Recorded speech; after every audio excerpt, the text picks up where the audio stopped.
Evangelho de João, capítulo 7, versículo 38, diz assim: quem crê em mim, como diz a Escritura, rios de água viva correrão do seu ventre. Rios de água viva correrão do seu ventre. Para que isso aconteça, é preciso crer no Senhor Jesus, como diz as Escrituras, ou a Escritura, ou a Palavra de Deus, ou a Bíblia. Meus amados irmãos, dando continuidade à série de mensagens que estamos meditando sobre a construção de um altar de gratidão, ou a construção de um memorial de gratidão a Deus. Precisamos, para fazer isso, conhecer a quem nós estamos agradecendo. Precisamos ter a noção certa de quem está sendo beneficiado com a nossa glorificação, de quem está recebendo a nossa honra, de quem está recebendo o nosso elogio. Lembre que quando nós dissemos bendize, ó minha alma, ao Senhor, a ideia de bendizer ao Senhor é louvar a Deus, agradecer a Deus e elogiar a Deus. E quando nós fazemos isso, nós precisamos entender com quem e de quem estamos falando. Tem muitas pessoas que não fazem ideia do Deus a quem está servindo. E como é que a gente sabe disso? Quando ela dá glória a Deus por qualquer coisa. Dar glória a Deus é bom, é um dever, é um prazer. Mas a gente não dá glória a Deus por qualquer coisa. Principalmente quando se diz sobre heresias, ou quando se diz coisas falsas a respeito de Deus.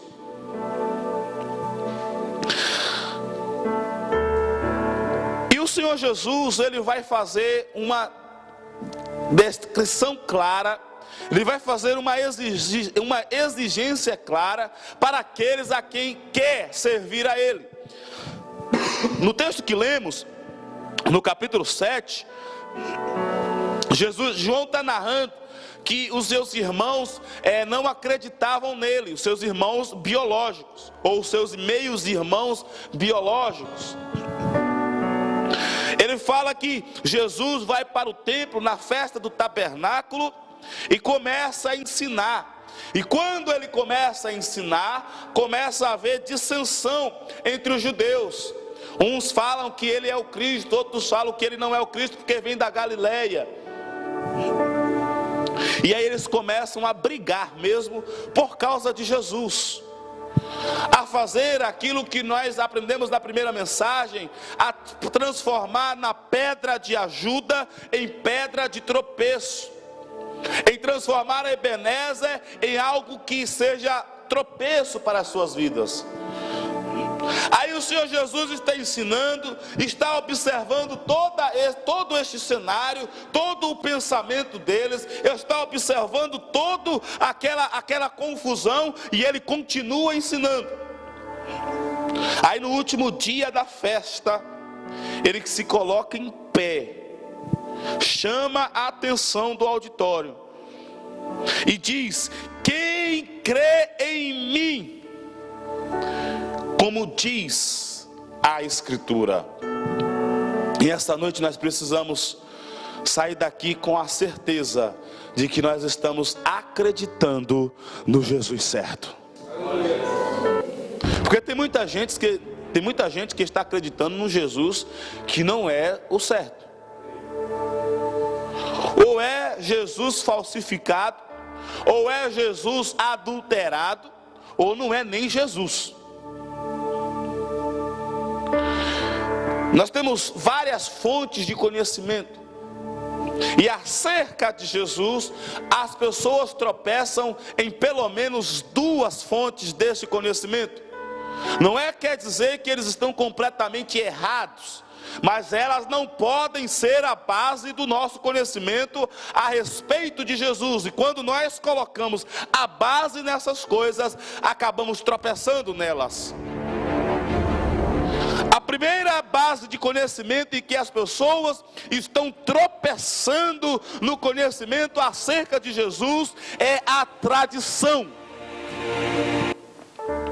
Tem muitas pessoas se embaraçando e tropeçando porque estão acreditando em Jesus no que a tradição ensinou, no que os antigos ensinaram, no que os antigos faziam.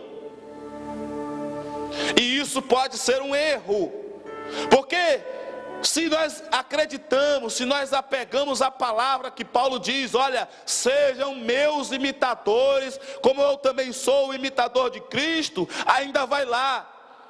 Mas mesmo assim, a ideia de Paulo, quando ele chama aqueles que estão ouvindo ou lendo as suas cartas para ser imitador dele, porque ele é imitador de Cristo, a ideia de Paulo é que aqueles que estão imitando, no final, imite de verdade ao Senhor Jesus. Portanto, é Jesus o centro da imitação, não é a tradição. A igreja primitiva tinha como tradição todos os dias cear na casa do Senhor. Depois eles foram mudando a tradição e passou a cear de semana em semana. Depois eles foram mudando a tradição e passaram a cear de mês em mês. E chegou um período da igreja primitiva que eles passaram a cear de ano em ano. Depois é que a igreja se uniu e falou, não, vamos cear de mês em mês. Mas ou seja, se a gente ficar preso à tradição, nós corremos o risco de pelo menos uma coisa, é estar volátil, ou seja, influenciado por mudanças. Quem tem acima de 30 anos de vida ou de profissão, sabe que tradição é um perigo, que de geração em geração as coisas mudam, a forma de lidar com as certas doutrinas ou com certas questões da vida passam a ser diferentes. Por exemplo, quando o Senhor Jesus está ensinando a ideia de que o coração de o que era interno estava no ventre. Por isso que Jesus fala, quem crê em mim, como diz a Escritura, rios de água viva correrão do seu ventre. Mas se forem colocar numa tradução, seguindo uma tradição de conhecimento que nós temos hoje, a tradução diria, quem crê em mim, como diz a Escritura, rios de água viva correrão do seu coração. Porque uma tradição, um pensamento dizia que o mais íntimo do ser humano era no ventre. Nos dias atuais é o coração, e tem algumas pessoas que acreditam que é a mente, e que de fato nenhuma dessas coisas estão erradas, é o centro da sua vida. Mas se a gente ficar preso à tradição, nós corremos risco de estar volátil, ou seja, seguindo mudanças. E nessas mudanças nós corremos o risco de nos afastarmos do conhecimento verdadeiro acerca de Jesus. A palavra de Deus diz que Deus odeia a idolatria. E a tradição nos leva, nos força a aceitar uma coisa que Deus odeia, que é a idolatria. Se nós ficarmos presos à tradição, vamos fazer como aquelas pessoas de quem Jesus falava, dos fariseus, que estavam na porta da entrada do templo, não entravam e não deixavam as pessoas entrarem. Porque a tradição, ela é volátil, ela muda, a tradição, ela se afasta do seu verdadeiro sentido das coisas. E eu vou dar um exemplo. Natal, quando a igreja começou a celebrar o Natal no dia 25 de dezembro, a tradição era lembrar do nascimento de Jesus Cristo. O tempo foi passando e a tradição está voltada à mudança do tempo. Um outro elemento entrou na tradição cristã, que seguiu, pode estar seguindo até uma outra tradição de uma outra religião, mas o que eu quero mostrar aos irmãos é que tradição ela muda. É capaz de vocês olharem para algumas pessoas no Natal e perguntarem se elas conhecem Jesus e elas não conhecerem, mas elas conhecem o Pai Natal, ou Papai Noel no Brasil. Elemento que foi colocado por uma marca nos dias atuais, mas ficou tão impregnado e que entrou na tradição. Ou seja, a tradição, se a gente ficar preso à tradição, a tradição nos afasta do centro daquilo que é verdadeiro. Olha o que a tradição faz também, e aí nós vamos voltar para Israel. A palavra de Deus diz que Deus falou, e é um dos mandamentos, que não é para tomar o nome do Senhor em vão, para não falar o nome de Deus em vão. O que é que a tradição hebraica fez? Nós não vamos falar o nome de Deus. Deus proibiu falar o seu nome? Não. Mas a tradição que é sujeita ao tempo, sujeita à corrupção humana, sujeita à influência do pecado, sujeita também à influência dos demônios, ela afasta daquilo do centro. E aí não vou falar o nome de Deus, e faz isso como se fosse uma lei. E a lei é não tomar o nome do Senhor em vão. Entenderam porque nós não podemos basear o nosso conhecimento acerca de Jesus na tradição? E agora eu vou precisar pegar pesado. Estão preparados? A palavra de Deus diz que só há um caminho, só há um mediador. É só um que liga os homens e Deus. A tradição diz que é Jesus e os seus santos. É claro que Jesus elegeu os seus santos. Aqueles que se convertem ao Senhor se tornam santos, mas os santos não ligam ninguém a Deus. O máximo que pode fazer é interceder, mas ligar a Deus somente Jesus. Mas a tradição ensina que nós podemos confiar em Maria, que nós podemos confiar em João, que nós podemos confiar em Pedro, que nós podemos confiar em Santo Antônio, que foram pessoas fiéis a Deus, e muitos desses santos que foram eleitos pela Igreja Católica Romana nos tempos modernos, que elas também serviram a Deus de forma fiel. Mas elas nunca, a palavra de Deus nunca autorizou a colocá-las no caminho entre o homem e Deus. O caminho é Jesus, a porta é Jesus. Mas a tradição corrompeu, porque a tradição é corrompível e corrompedora. Ela é corrompível porque ela aceita a corrupção de fora, e é corrompedora porque aqueles que seguem ela acabam se corrompendo. Portanto, a tradição não pode ser a base do nosso conhecimento. Podemos conhecer a tradição, aliás, devemos conhecer a tradição, mas ela não pode ser a base do nosso conhecimento. Quem está entendendo, diga glória a Deus. Então não vá na onda da tradição. E a gente às vezes ataca a Igreja Católica E às vezes nós mesmos estamos incorrendo na tradição. Quantas pessoas estão presas a uma tradição litúrgica para definir qual igreja irá congregar? É claro que a liturgia faz parte do culto e cada um escolhendo a sua, não está errado, desde que tenha louvores ao Senhor, desde que tenha exaltação ao Senhor e que tenha um momento certo para a palavra de Deus, para a exposição da palavra de Deus. A ordem dos fatores não altera o resultado do culto. Mas tem pessoas que estão tão presas à tradição que não consegue deixar fluir o Espírito de Deus das suas vidas.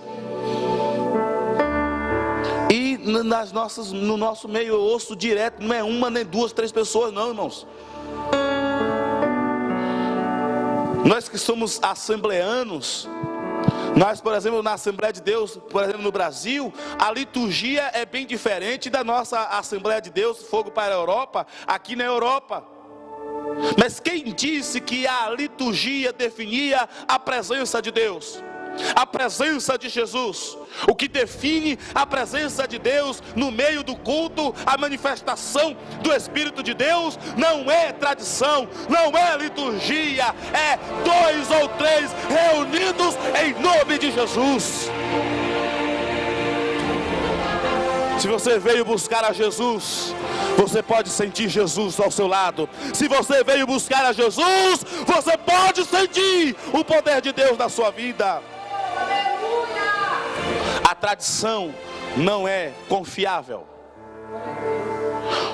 Outra fonte de conhecimento, eu disse que ia dar 2, eu acho que eu vou dar 3, que faz com que as pessoas percam de fato o conhecimento acerca de Jesus. A segunda razão, a primeira, ou de entre várias, eu vou citar algumas, apenas 3.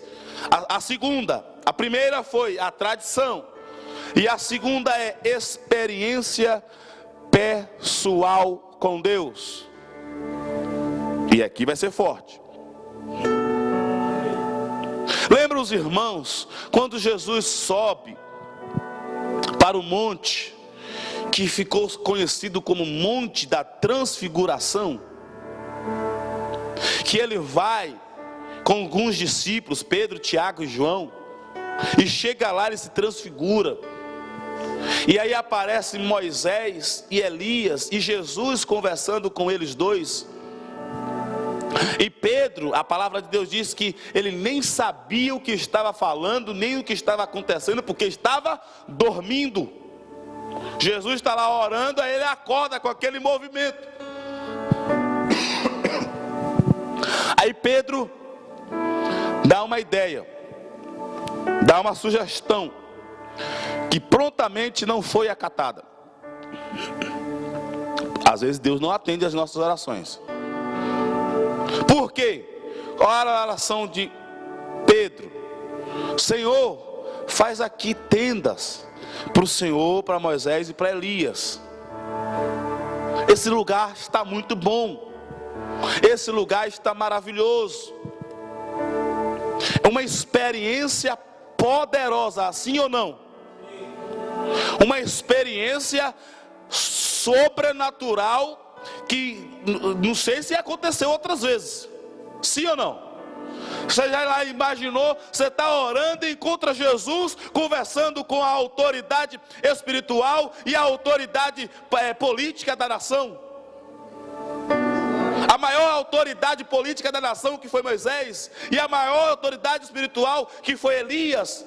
Um foi morto no caminho, na porta da terra que mana leite e mel. Outro nem passou pelo rio do Jordão, nem passou pela morte, foi arrebatado. Aí você está vendo aquele cenário. Talvez eu e você fosse dar a mesma ideia ao Senhor Jesus. Mas experiência pessoal não define quem é Jesus. Para que Jesus? Por que Jesus? Como é Jesus? E quando Jesus vem? Jesus fala: vocês não estão entendendo ainda, fiquem quietos,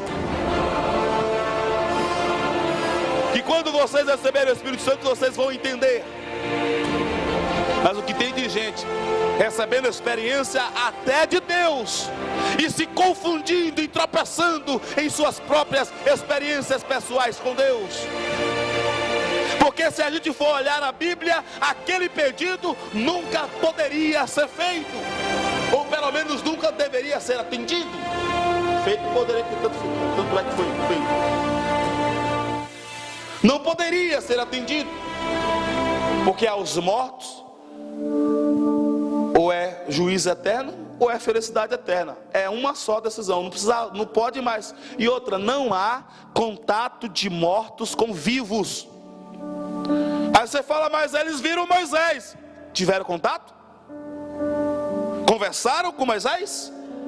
Elias é um outro caso à parte. Mas eles conversaram com a dupla? Não, eles só conversaram com Jesus depois da experiência, depois da transfiguração. Jesus em nenhum momento ali permitiu eles serem inseridos naquele cenário, onde Jesus está mostrando o seu poder, onde Jesus está revelando a sua divindade. Aí você fala: mas Jesus conversou. Sim, conversou, mas é Jesus, o Rei dos Reis, o Senhor dos Senhores, o Deus eterno, o Príncipe da paz, o Alfa e o Ômega, o princípio e o fim.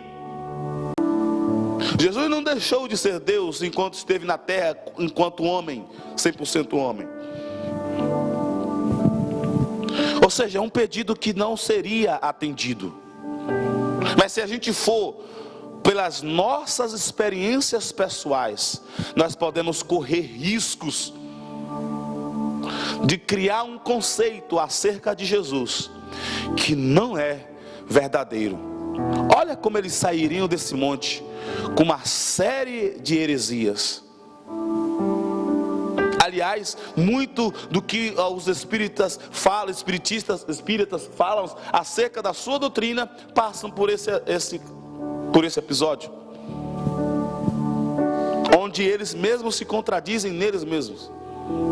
Mas eu não quero falar sobre isso. Eu só quero mostrar aos irmãos e amigos que estão nos ouvindo nesta noite que a nossa fé em Cristo não pode ser baseada na tradição e não pode ser baseada somente na nossa experiência pessoal. Porque é claro que a nossa experiência pessoal com Deus vai nos mostrar quem é Deus, mas mesmo a nossa experiência pessoal com Deus precisa ser balizada pela palavra de Deus.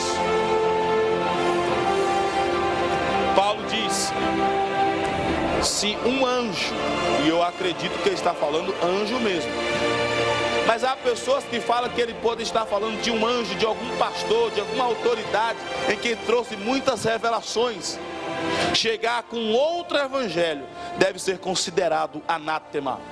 Anátema quer dizer ladrão, maldito. Ou seja, irmãos, nós vamos ter experiências com o Senhor, mas elas precisam estar conectadas com o que já foi escrito da palavra de Deus. Elas não podem revelar algo novo. O que já foi revelado, já está revelado. Ela precisa ser adequada à palavra de Deus. E se não há entendimento, é preciso obedecer o que Jesus falou: enquanto não entendem, ficai quietos. Nossas experiências espirituais não podem definir quem é Jesus, porque nós não sabemos, nós não temos um total discernimento. Às vezes a gente pensa que é um anjo do Senhor, ou a próprio Jesus, mas a palavra de Deus diz que o diabo, ele se transfigura também em anjo de luz, e se fosse possível confundiria até os justos.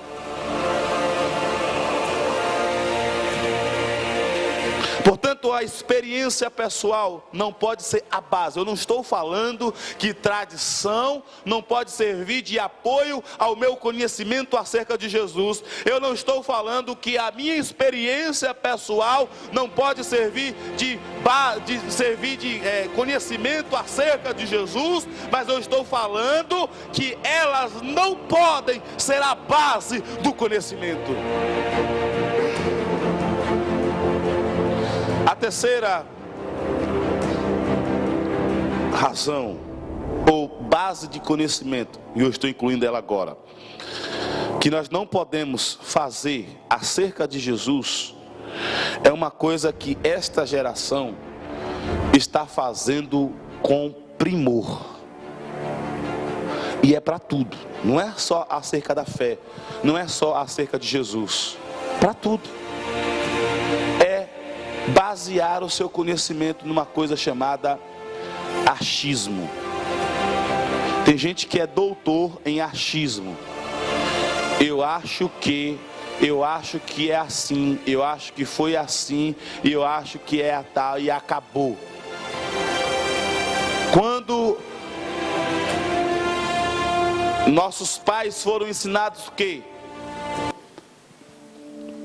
diante da verdade, ou diante da veracidade, ou da verdade, todo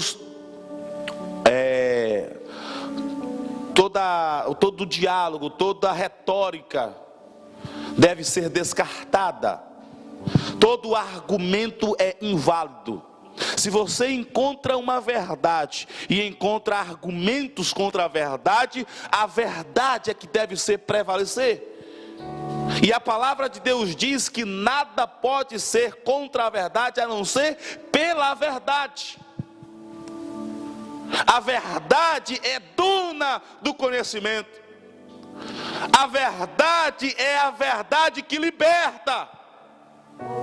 Não é o meu achismo.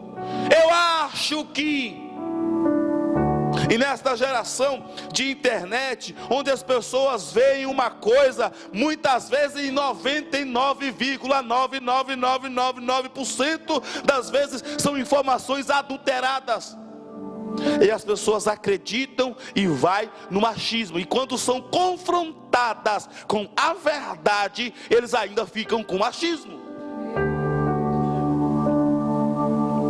Eu ouvi recentemente um pastor bem ranzinza, que fez uma reunião com um grupo de irmãos, leu um salmo, e aí as pessoas falaram, e aí ele perguntou, o que é que vocês entenderam? Aí um disse, eu acho que é assim, eu acho que é assim, eu acho que é assado, eu acho. Aí ele perguntou, e o que é que a Bíblia diz? E as pessoas continuaram nos seus achismos. Eu acho que é assim. Eu acho que Jesus Jesus não é tão rigoroso assim. Ou Jesus não é tão amoroso assim. Jesus não tem esse poder todo não. Porque tem pessoas que acham isso. Às vezes não declara e às vezes não tem consciência disso. Porque no achismo ainda trabalha nisso, trabalha com que a pessoa não tenha consciência no que está acreditando. Eu acho que, aí ele falou, isso aqui é o chamado compartilhamento de ignorância. As pessoas estão compartilhando o que não sabem, o que não aprenderam, o que não entenderam. Se você pegar uma situação, colocar de um jeito na internet, as pessoas vão fazer os seus juízos de valor com base no seu achismo, no que aconteceu. Se colocar uma câmera lá, dizendo como aconteceu, da forma como aconteceu, elas ainda vão continuar achando da forma que acham que foi aconteceu.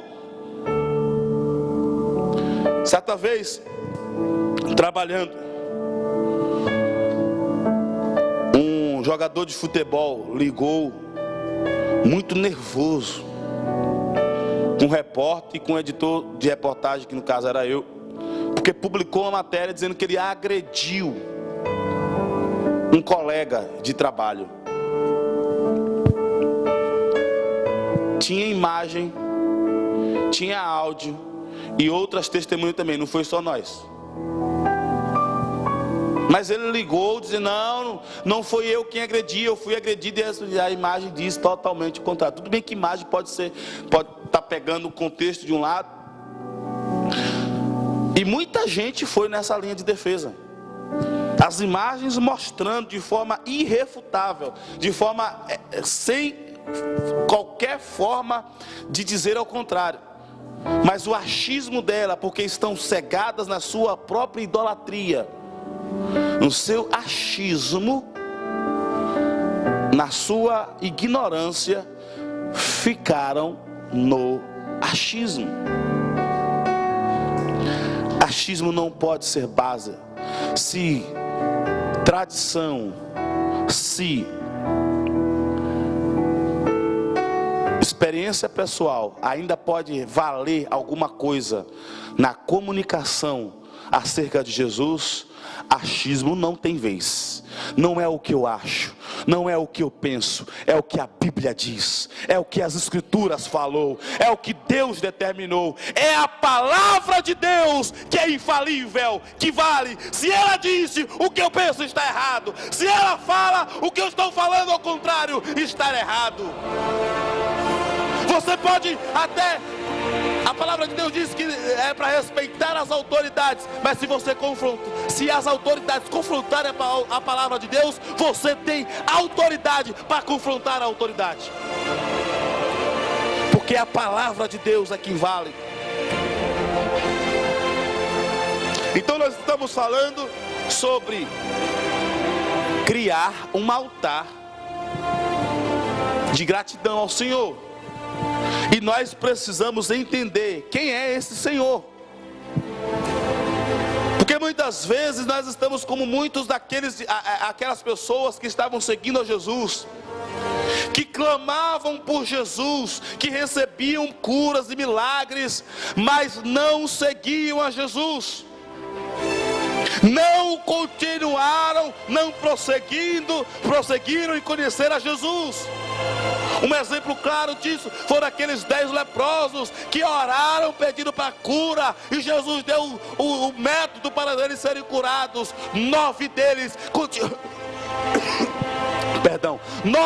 continuaram na sua ignorância, no seu achismo, na sua tradição, e não voltaram para agradecer. Mas aquele que voltou para ser salvo por Jesus Cristo.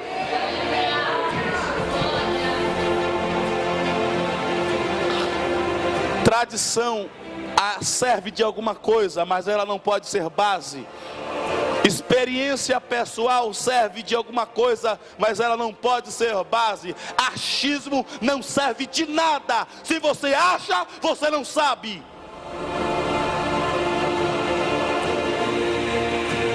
E é o que a palavra de Deus diz. Se eu penso alguma coisa, vamos supor, das coisas que estão acontecendo, da modernidade, que muita gente acha que é novo, por exemplo, relacionamento social, ou as mídias sociais, que as pessoas acham que aquilo ali é tudo novo. Aí eu posso criar um conceito de que nós podemos nos comportar de determinada maneira, mas quando a gente vai para a palavra de Deus, quando nós confrontamos com a palavra de Deus, nós vamos perceber que relacionamento pessoal é muito antigo, desde Adão e Eva, que Deus já registrou como é que devem ser os relacionamentos pessoais. Portanto, eu tenho que ficar preso à palavra de Deus, porque é esta verdade que liberta, é esta verdade que nos dá a vida eterna. Então, Jesus está ensinando no capítulo 7, na festa dos tabernáculos. As pessoas estão presas nas suas doutrinas, estão presas nas suas tradições, e não conseguem enxergar o Cristo na sua frente. Outras estão presas no seu achismo, Outras estão presas nas suas relações pessoais com Deus ou com o diabo e não conseguem enxergar a videira verdadeira, o pão da vida, a água que sacia a sede do homem.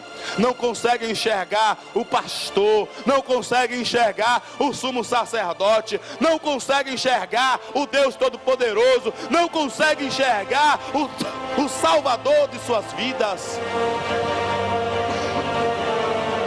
E o que é que acontece quando as pessoas estão presas à tradição?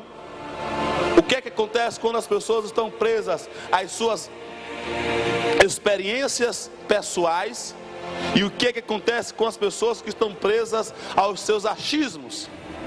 Acontece confusão, dissensões, brigas. Acontece tudo que Paulo escrevendo, falando das obras da carne, as Gálatas. Os judeus passaram a brigar entre si. Uns diziam que ele era o Cristo, outros diziam que ele não era o Cristo. Uns achavam que ele era profeta, outros acharam até que era Elias encarnado, outros achavam que era um bocado de coisa, porque estavam presos em uma base de conhecimento que não é verdadeiro. Aí Jesus diz: vocês querem realmente entender quem eu sou? Vocês querem realmente entender o que está acontecendo diante de vocês? Você realmente está querendo entender o que está acontecendo diante dos seus olhos? Crê em mim, como diz a Escritura. É a palavra de Deus, a base do conhecimento acerca de Jesus. Não é o meu achismo, não é a minha tradição, é a Bíblia Sagrada. A Bíblia Sagrada diz que o nome do Senhor Jesus é torre forte. A Bíblia Sagrada diz que o nome de Jesus é príncipe da paz, Deus forte, Pai da eternidade. A palavra de Deus diz que Jesus é o Cristo, o Salvador. A palavra de Deus diz que Jesus é aquele que é o mediador, o único que é mediador entre os homens e Deus. A palavra de Deus diz que Jesus é a chave da vitória. A palavra de Deus diz que Jesus é o Cordeiro que tira o pecado do mundo. A palavra de Deus diz que Jesus é o leão da tribo de Judá, que está rugindo para defender aqueles que estão com ele. A palavra de Deus diz que Jesus é o primeiro e o último, o alfa e o ômega. A palavra de Deus diz que Jesus é o Criador dos céus e da terra. A palavra de Deus diz que Jesus é o Verbo encarnado. A palavra de Deus diz que Jesus é o Rei de Israel, mas também é Rei de todos os reis. A palavra de Deus, a Bíblia Sagrada, e é nela que nós acreditamos. Nós temos que erguer um altar de gratidão ao Senhor da Bíblia, ao Senhor da Bíblia, ao Senhor da Bíblia. É por isso que a gente fala: leia a Bíblia, medite na Bíblia, estude a Bíblia, confie na Bíblia, acredite na Bíblia, pratique a Bíblia, porque é aqui que está a palavra de vida eterna. Não é o seu pastor, não é o seu sacerdote, não é aquilo que você acha de autoridade, é a palavra de Deus, a palavra que não muda, a palavra que sempre será eterna, a palavra que não vence. A tradição está a gosto do passado tempo. Os achismos estão ao gosto da inveracidade, dos fake news. Mas a palavra de Deus é sempre verdade, sempre verdade, sempre verdade. A verdade, a verdade, a verdade. E a verdade liberta, a verdade cura, a verdade salva, a verdade te aponta para Jesus. Portanto, pela palavra do Senhor, pela palavra do Senhor, que essa palavra possa estar em seu coração, a palavra do Senhor. Fique em pé em nome do Senhor Jesus.